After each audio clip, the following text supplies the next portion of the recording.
Dr. Eleanor Janega, thank you so much for making the time in your busy day to speak to me today and speak to people watching the HisFest YouTube channel about all things Black Death. I'm so thrilled that you're able to do this because it's such a big topic, isn't it? And you're the best person to talk to about it.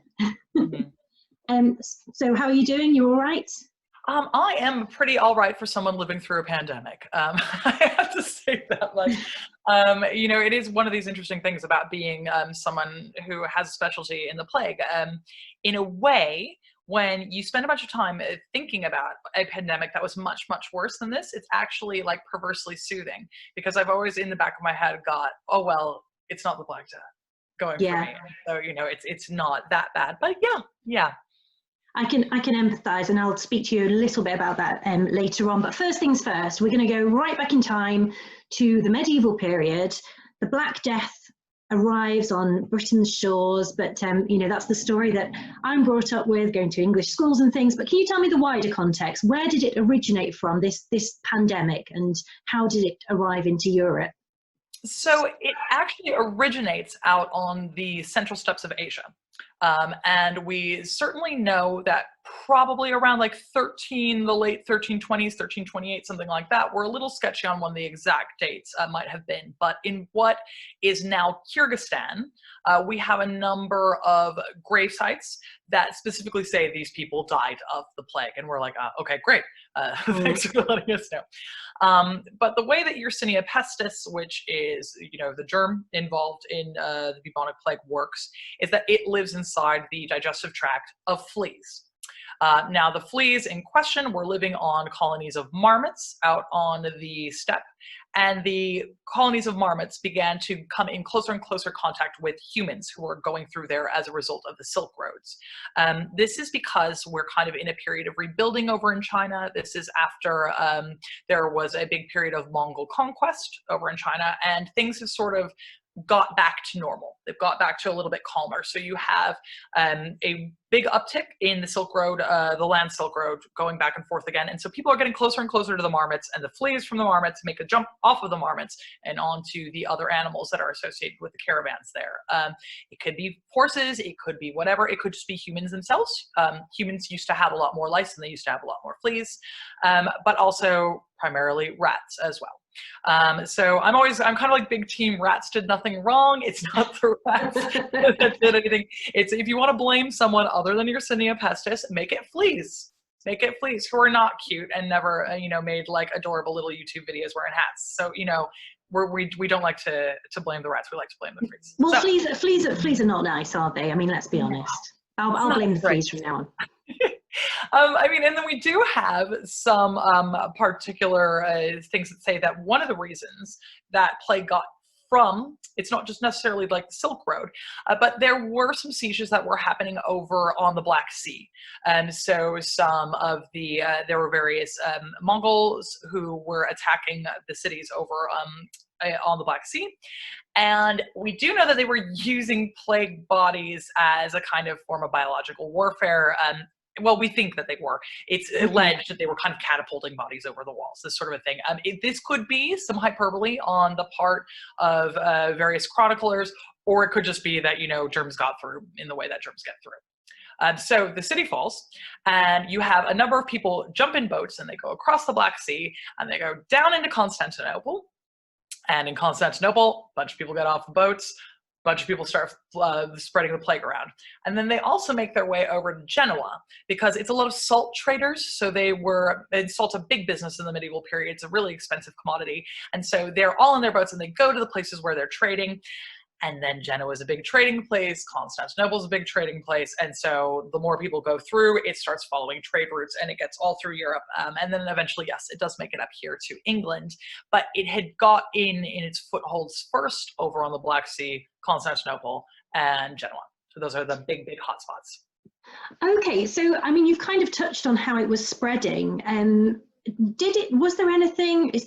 Would it be erroneous to mention the Crusades here? Was that responsible for the waves of it arriving into various places in Europe? So the Crusades are definitely a part of this story because it is one of these things. That's why we have kind of like salt traders and this sort of thing up on the Black Sea, is because of the various states that were kind of set up post Crusade. And also there's just a larger demand for products from the East post Crusade. So suddenly, you know, people in France are expecting to have cinnamon in their lives and things like this.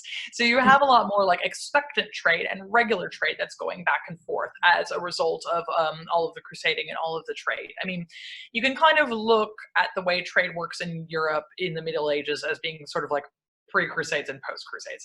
And people really get into all the luxury goods they can get from the East, and people are expecting it, and so trade builds up around that.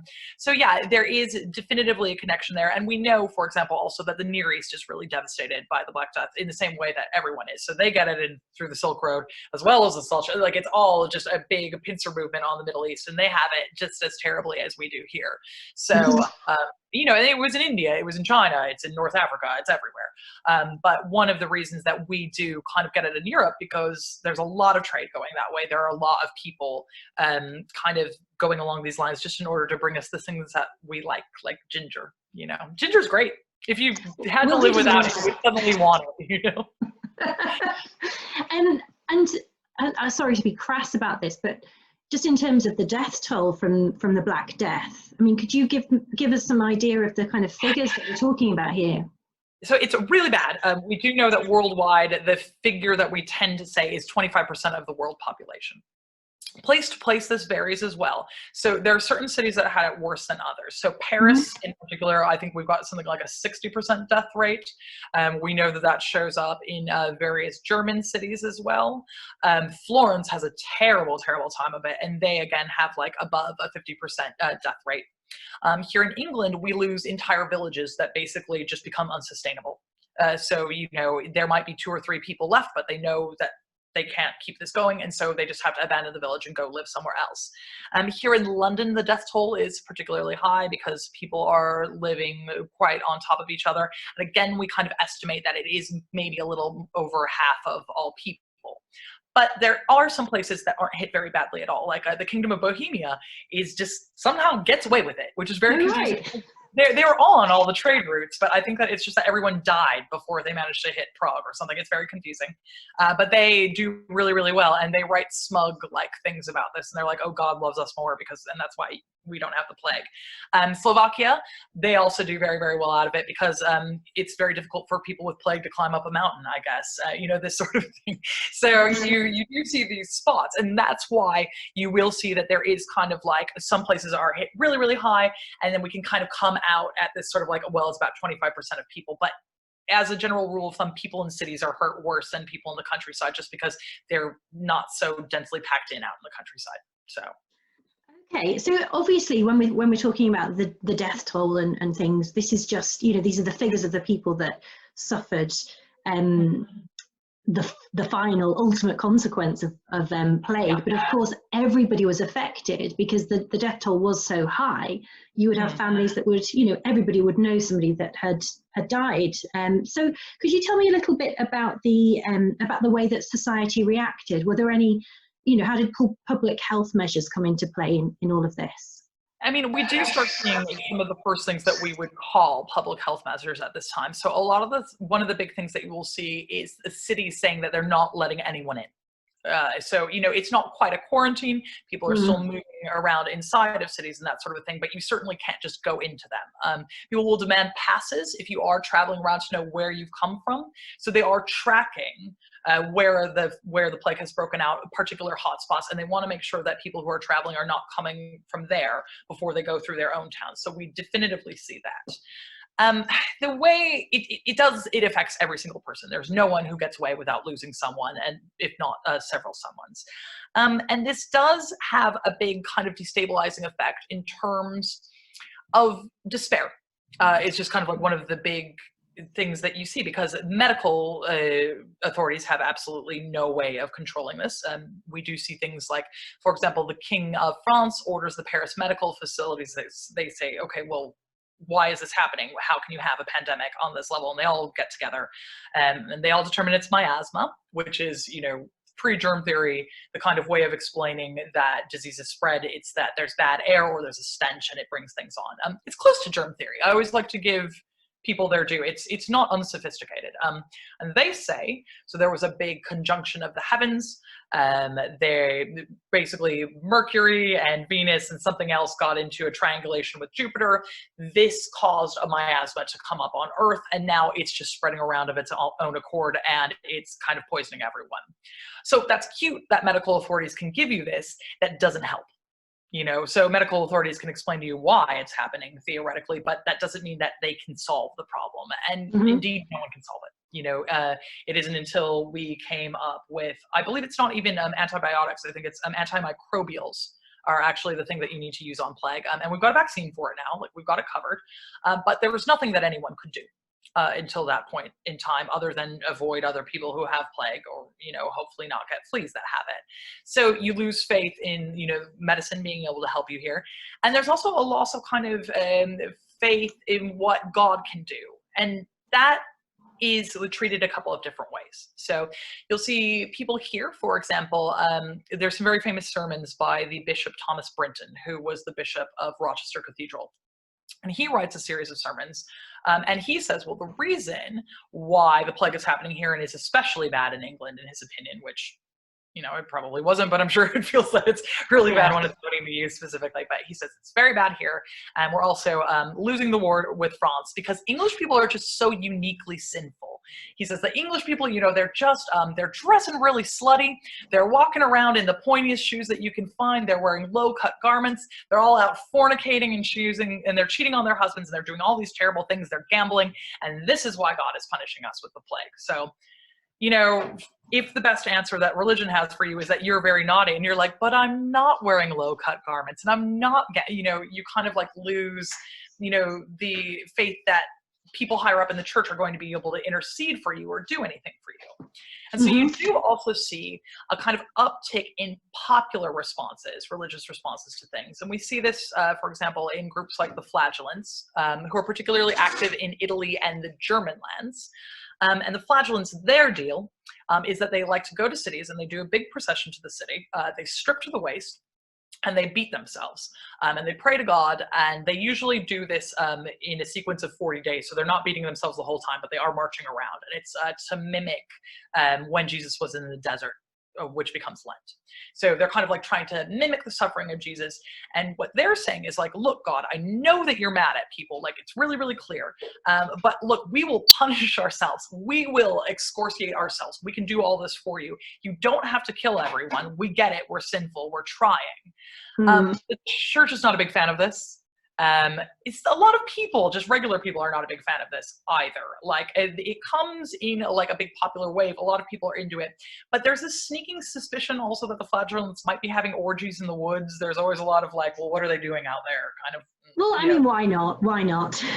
You know, it is the end of days after all. So there is this kind of confusion and distrust around that, and people don't necessarily think that it's a good thing, but people are desperate for answers. So you do see this kind of like dislodging in a kind of that there is some higher power that's going to intercede, be that the actual church, not necessarily God, or be that medical authorities, anyone like that.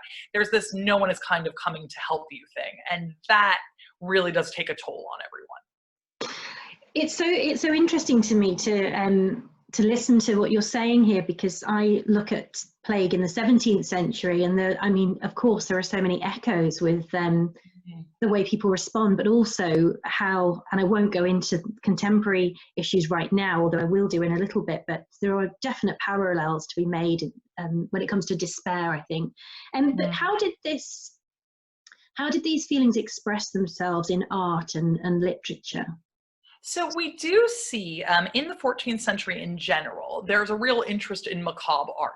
And it is one of these things where we tended to immediately to say, oh, well, all of this macabre art that we see is as a direct result of the Black Death. But it turns out people were kind of into it before the Black Death as well. 14th century people are just like very much into kind of memento mori art for whatever reason.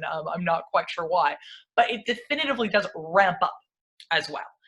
So I'm not saying at all that memento mori art didn't exist before the Black Death, but I am telling you that we do see an increase in it. So you see a lot more, pictures of skeletons. There's like a big motif that you'll see a lot of times will be, there's a bunch of rich people out hawking, and they go for a walk and they see 3 skeletons, and they're all like, oh, I was rich and pretty once too, and you're going to be like me. You see in terms of a lot of preaching or a lot of literature as well, some people think that this might just be the end of the world. Mm-hmm. There is a big idea that this is just apocalypticism. You see this spring up all over the place. There are tons of preachers who have a lot to say about, like, well, that's it. This is it. Here's the pestilence that you knew was going to be at the end of the world, and here we are. And to be fair, if more than half of everyone has just died, yeah, it might seem like that. So we certainly see that. And we do see that there is in a lot of literature a kind of like real reflection on mortality, a real reflection on what, on the idea that as a society we're kind of coming to an end. But that's not to say everyone, because we do have sort of things like, the Decameron and stuff, which is just like a fun-filled sex romp in a lot of ways. So, there are also people who are just like, well, you know what, given these terrible things, I'm going to live. And you do also kind of like see these, that there are exciting and fun things that are happening too. But there are plenty of people who are just like really scarred, and they're like, well, this is clearly it. This is the end of days. And it's hard to argue with. It's a huge event. And, to be fair, as terrible as this is, and we're all like really stressed out, as we should be, and we've got nothing on a 60% death rate. It's just, so I don't know how I would react. And I can't say that like I blame anyone who thinks that this might be it, Yeah, I know what you mean. And I'll come to that in a second. But one final thing about the Black Death that I wanted to explore with you is the role of women during the Black Death, because I think a lot of the time we think about, we think about the caricatures of the people that might have been involved in looking after plague victims and things, but actually one group of people that I think often get overlooked are the women that performed the job and task of searchers, because women obviously were associated with life as midwives, but also with death. They were the ones that would prepare the body for death. So could you tell me a bit about how that came into play in the medieval period? Yeah, so in the medieval period, a lot of the time women in general are honestly, they're the ones who are doing a lot more of the medical care a lot of the time on a day-to-day basis. It's all well and good for the parish physicians to be writing highfalutin ideas about things, but most people don't even have access to a physician anyway because they're very expensive to come by. And the person who's probably treating you is a midwife, even if it's not as a result of you being pregnant or anything like that. They'll just be a woman who's got some ideas about what medical practice are. She's got passed down to her, actual working medicine, which is like herbal medicine, these things that are, proven to work. Whereas a lot of, the learned medicine, like you'll see from, the dudes in the Paris medical faculty, that doesn't work. Like, sorry, yeah. You can learn it all you want. That doesn't make it real. But these are the women who are making actual medicine and this sort of a thing. And they are working within their own communities to kind of support each other. And yeah, the flip side of that is they're also majorly the people who prep bodies for death. They're the people who would be talking to families all the time and checking in. So, they're the women who know about your children. They know about whether or not you're pregnant. They also know if someone in your family is dying. They'll check in on you. They will pick people up, this sort of thing. So they'll take these bodies away. There's also a lot of women who are performing medical things within nunneries, because most nunneries will also have like a sort of hospital wing. Right. So monks and nuns do a lot of medical care, and it can be one of those things where if you're extraordinarily sick, you can go to a nunnery and the nuns will say, okay, well, we'll take care of you. So we see a lot of nuns who are taking care of people who are desperate and dying as well, and they really step into this breach. So the sort of things that we would expect a funeral director to do now, that is the kind of job of women at the time. So mending the holes, women prep the bodies, and women are the ones who are kind of talking to families in order to figure out what needs to be done. And then, of course, a priest will do the actual religious service, but the middle women are women, and so they're doing everything that you would contract out to a funeral home now, pretty much. And that brings me to looking at some contemporary issues, because what we're seeing in this current pandemic that we're experiencing right now is how carers have gone underappreciated. And we've known this for decades, those that care in society, carers and providers, we do not appreciate them. And there was the same stigma, certainly in the 17th century, not the same stigma, but there was, you know, a lack of thought and a lack of appreciation when it came to carers and providers then. And I just wonder how you feel about the current situation we're in as a plague historian. And I found it personally quite difficult at times. How have you found it? Yeah, I mean, the whole thing has been quite difficult because it is one of these things that we undervalue the jobs that are kind of the most necessary in society.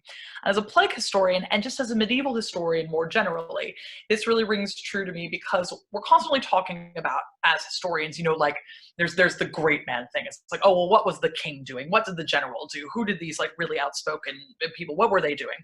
And the majority of the population in the medieval period in Europe were peasants. I mean, everywhere around the world, everyone was peasants. Here in Europe, it's 85% of the population are peasants. And no one talks about what they're doing. And what they're doing is keeping everyone alive because they make all the food, you know, and it's just this unsung job that everyone just takes for granted. And it's considered lowly, and it's not necessarily considered worth looking into or reporting on. It's just something that happens while the really exciting stuff happens inside of castles. And there are some kind of hopeful things that come out of this, which I don't like to blow up too much, which is, you know, of course, you do see wages go up a little bit after the Black Death for these people. Unfortunately, we do see them go up like 30 years after the Black Death, but then they stagnate for 150 years. So it's like, it's not that great a success story, unfortunately. And then it's also really repeated in, just as we were talking about, with women.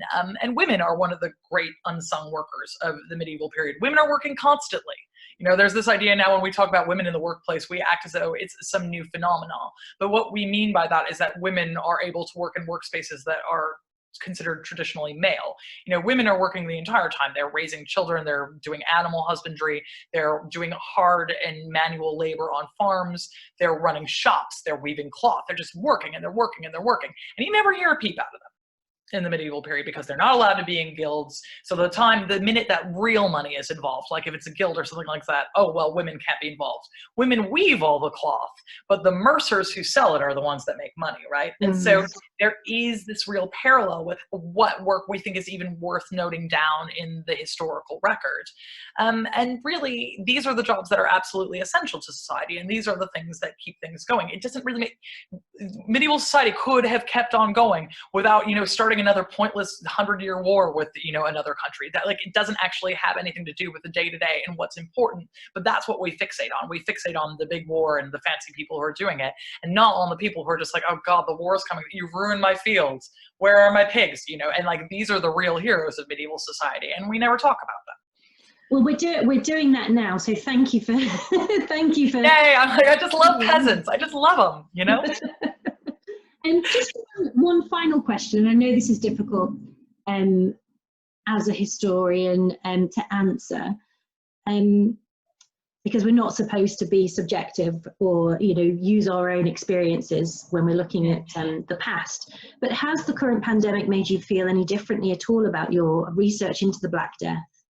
Yes, it definitely has, because one of the things, I mean, my big joke whenever I talk about the reason why I'm really interested in the Black Death and why I study it is that, oh, well, it's far enough away from me that I can like look at this terrible event and I can look at the way that society reacted to that, and I can approach it from a less emotional standpoint. So therefore I can analyze it well. And I'm losing that a little bit because now that I'm, you know, in a pandemic of my own, and I'm kind of like understanding just, it's the sort of slow grinding anxiety that I never really thought about before. The fact that there is nothing that you can, I mean, we've got, you know, actual germ theory and soap that we know works, you know, not that medieval people didn't have soap, they just didn't know that washing their hands could, you know, help things. Yeah. You know, we've got, you know, ventilators, and we've got all these wonderful things, and we're still, you know, dying of this terrible thing, and all we can kind of do is our best and sit and wait. And that kind of really drives home how horrifying a much, much worse pandemic would be. And it's not as though I didn't know that it was horrifying before. Of course I knew that on an intellectual level, but there's this kind of emotional level that is new, and there's more of a hook into me personally about this now. Of course, this is nowhere near, as you would know as a 17th century plague specialist, this is nowhere near what they went through. But even this little taste is kind of making me realize how, I think it's just the slowness of it. It's the very, very slow anxiety and waiting that I don't think I ever appreciated before. I kind of think that I used to think about it more in terms of like a battle, like something that happens and it strikes and everything changes, but it's just the waiting. I would agree with you there. The other thing that I've started thinking a lot more about are the accounts from people that have been isolated, and you appreciate how strange being isolated is. I mean, obviously during medieval and early modern plague, it wasn't as though the whole of society was quarantined. You were only quarantined if you needed to be, if you had the disease. But it does make you think a little bit more about how sad it can be when you're on your own and you're not allowed to see other people. And there are some accounts from the 17th century, a man called Thomas Clark, for example, who really details how he feels about seeing people outside, walking past and not actually saying hello to him. And you just feel like, actually, that is really sad. I do kind of, when you're having to walk to the shops and you're keeping a distance from people now, you kind of appreciate that a little bit more. And the process of when, you get your shopping in and you're having to wipe things down. And I think back to how letters were steamed in vinegar when they were sent out. And it's just, it's the grind, isn't it? And it's interesting. Yeah. I mean, I suppose the other thing that has really sprung up for me is looking at, one of the medieval responses to plague is this tendency to always try to blame it on people from outside. So if a community gets the plague, they're like, oh, it's this traveler who came through town. He's the one who did it. We need to kill him. Oh, it's a Jewish person who poisoned the well. And if we, there's this real search for an other to point at and say, okay, this is the person that did that. And we are seeing that ourselves now with this like insistence on, trying to blame China for something where it's like, as though you can blame anyone for this. It's like, well, okay, even if you do that, what's it going to solve for you? Like, it's too late. But I'm suddenly seeing, oh, that's how that plays out, and it is one of those things where it's really easy to kind of look at medieval society and say, oh, well, this is this society that loves to other people and loves to blame people from outside of their norm for their problems. But then I watch our society do it and I'm like, oh, yes, right. Yes, we're still doing that. Good to know. This sort of a thing. So I guess we've got that going. Yeah, you're totally right there. And it is, I've said this before, but it's one of those things that othering and stigma and xenophobia and often racism as well go hand in hand with disease. And isn't it sad that we're still doing it today? You would just wish it's, we can say, oh, look, fantastic. Well, we've got germ theory and we've moved beyond miasma. And it's like, yes, but we still haven't moved beyond scapegoating people from other cultures for this. It's very sad and it's very frustrating and it's difficult to see us not learn lessons. Everyone wants to learn kind of lessons about like happy endings, and no one wants to learn lessons about, we could be kinder to each other in a really terrible time. And that's the lesson I would like to see, but unfortunately I'm not. Let's end with something cheerful. What's next for you? What are you working on at the moment? So at the moment, I am currently working on a book about medieval ideas of women, sex, and beauty standards, and how that is still kind of influencing our world and how we relate to that. So hopefully that will be out in the next year or two, and coming down the pipeline in, I believe, early winter. I have out on Icon a general guide to the medieval period, which is called The Middle Ages, A Graphic History, and that should be out on Icon. It's got lots of beautiful drawings in it. I've got an amazing artist that I was lucky enough to be able to work with. And so that should be out in the winter for those who want just like a nice introduction to the medieval period with pretty pictures. So. Well, that's very exciting. Thank you for that, Eleanor. It's been an absolute pleasure. Thank you. Rebecca, it's such a wonderful and challenging topic, and so nice to talk with another plague historian about it.